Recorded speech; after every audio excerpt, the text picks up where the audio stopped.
ಎಲ್ಲರಿಗೂ ನಮಸ್ಕಾರ. ಎಲ್ಲರೂ ಹೇಗಿದ್ದೀರಾ? ಎಲ್ಲರೂ ಚೆನ್ನಾಗಿದ್ದೀರಾ ಅಂತ ಭಾವಿಸ್ತೀನಿ. ಯಾರೆಲ್ಲ ನನ್ನ ಚಾನಲ್ ನೋಡ್ತಾ ಇದ್ರೆ ಎಲ್ಲರೂ ಸಬ್ಸ್ಕ್ರೈಬ್ ಮಾಡ್ಕೊಳ್ಳಿ, ಕಮೆಂಟ್ ಮಾಡಿ, ಲೈಕ್ ಮಾಡಿ, ಶೇರ್ ಮಾಡಿ. ಹಾಗೆ ಇವತ್ತು ನೆಕ್ಸ್ಟ್ ವಿಡಿಯೋ ಏನಿದೆ ಅಂತ ತೋರಿಸ್ತೀನಿ ಬನ್ನಿ. ನನ್ನ ಮಗನಿಗೋಸ್ಕರ ಅವ್ರ ಅಜ್ಜಿ ಕೊಡಿಸಿರೋ ಕಾಲ್ಗೆಜ್ಜೆಗಳಿವು.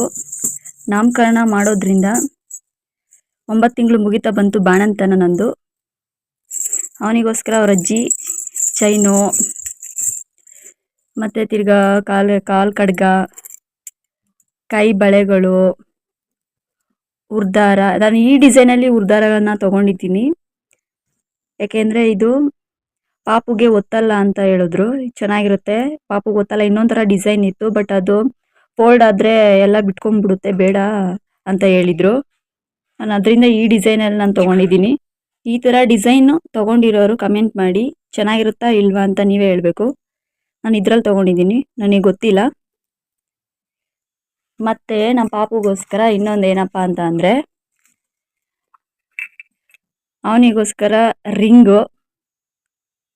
ಕೊಡಿಸಿದ್ದಾರೆ. ಇಷ್ಟ ಆಯ್ತಾ? ಚೆನ್ನಾಗಿದ್ಯಾ? ರಿಂಗ್ ಬೇರೆ ಕೊಡಿಸಿದ್ದಾರೆ. ಮತ್ತು ತಿರ್ಗಾ ಅವನಿಗೆ ಕಿವಿ ಚುಚ್ಚಿಸ್ಬೇಕು. ಕಿವಿ ಚುಚ್ಚಿಸೋ ದಿನ ತೊಗೊಂಡೋಗ್ಬೇಕು ಇದನ್ನು. ಈ ಡಿಸೈನ್ ಚೆನ್ನಾಗಿದೆಯಾ ಇಲ್ವಾ ಅಂತ ಗೊತ್ತಿಲ್ಲ. ನಾನು ಹೊಸ ಡಿಸೈನ್ ಅಂತ ಹೇಳ್ಬಿಟ್ಟು ಇದನ್ನು ತೊಗೊಂಡಿದ್ದೀನಿ. ನಾನು ಚೆನ್ನಾಗಿದೆ ಅಂತ ಹೇಳ್ಬಿಟ್ಟು. ಏನಿದ್ದು 1 ಗ್ರಾಮ್ ಮೇಲೆ 200 ಮಿಲಿ ಅಷ್ಟೇ ಇರೋದು, ಜಾಸ್ತಿ ಇಲ್ಲ ಇವೆಲ್ಲ. ಇದೂ ಅಷ್ಟೇ 1/4 ಗ್ರಾಮೇನೆ ಇರೋದು ಇದನ್ನು. ಈ ರಿಂಗುನು ಮಕ್ಕಳಲ್ವಾ, ಇನ್ನು ಇಷ್ಟ ಇದ್ರೇನೆ ಓಕೆ, ಇಲ್ಲಾಂದರೆ ಕಿವಿ ಜಗ್ಗುತ್ತೆ ಅಂತ ಹೇಳ್ಬಿಟ್ಟು ಈ ಥರ ತಗೊಟ್ಟಿದ್ದಾರೆ. ಹಾಗೆ ಇದು ಬಂದ್ಬಿಟ್ಟು ಈ ಥರ ತೊಗೊಂಡಿದ್ದೀನಿ. ಇದನ್ನು ನೀವೇ ಕಮೆಂಟ್ ಮಾಡಿ ಹೇಳಿ ಯಾವ ಥರ ಚೆನ್ನಾಗಿರುತ್ತಾ ಇಲ್ವಾ ಅಂತ ಹೇಳ್ಬಿಟ್ಟು. 2 ಎಳೆ ಬರೋ ಥರ ಸೊಂಟಕ್ಕೆ ತೊಗೊಂಡಿದ್ದೀನಿ ನಾನು ಇದನ್ನು.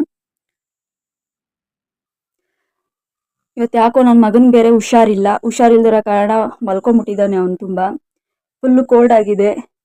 ಕೋಲ್ಡ್ ಇರೋದ್ರಿಂದ ನಮ್ಮ ಪಾಪು ಫುಲ್ ಸೈಲೆಂಟ್ ಆಗಿಬಿಟ್ಟಿದ್ದಾನೆ, ಮಲಗಿಬಿಟ್ಟಿದ್ದಾನೆ. ಯಾಕೋ ತುಂಬ ಬೆಳಗ್ಗೆಯಿಂದ ಜಾಸ್ತಿ ಎತ್ತೊಳ್ತಾನೆ ಇಲ್ಲ, ಮಾತಾಡ್ತಾನೂ ಇಲ್ಲ ಅವನು. ಮಕ್ಳಿಗೆ ಏನಾದರೂ ಹುಷಾರಿಲ್ಲ ಅಂತಂದರೆ ನೋಡೋಕ್ಕೆ ತುಂಬ ಕಷ್ಟ ಆಗುತ್ತೆ, ನಮಗೆ ಬೇಜಾರಾಗುತ್ತೆ. ಮಕ್ಳಿಗೆ ಹುಷಾರಿಲ್ಲ ಅಂದ್ರೇ ನೋಡೋಕ್ಕೆ ತುಂಬ ಕಷ್ಟ. ಅದರಲ್ಲಿ ಕೋಲ್ಡು, ಕೆಮ್ಮು ಬೇರೆ ಆಗಿದೆ ಅವನಿಗೆ.